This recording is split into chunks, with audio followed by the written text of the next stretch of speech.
بسم اللہ الرحمن الرحیم۔ اللہ کے نام سے شروع جو بڑا مہربان اور نہایت رحم والا ہے۔ حضرت علی فرماتے ہیں، مومن کے لیے ہر وہ دن عید ہے جس دن اس نے اللہ تعالیٰ کی نافرمانی نہیں کی۔ دشمن پر قابو پاؤ تو اس قابو پانے کا شکرانہ اس کو معاف کر دینا قرار دو۔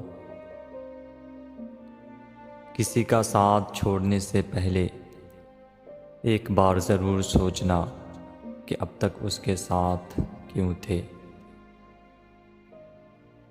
احسان بد زبانوں کی زبان بند کر دیتا ہے۔ انسان کی تمام پریشانیاں دو باتوں کی وجہ سے ہے، تقدیر سے زیادہ چاہتا ہے اور وقت سے پہلے چاہتا ہے۔ معاف کرنا سب سے زیادہ اسے زیب دیتا ہے جو سزا دینے پر قادر ہو۔ برے سلوک کا بہترین جواب اچھا سلوک، اور جہالت کا بہترین جواب خاموشی ہے۔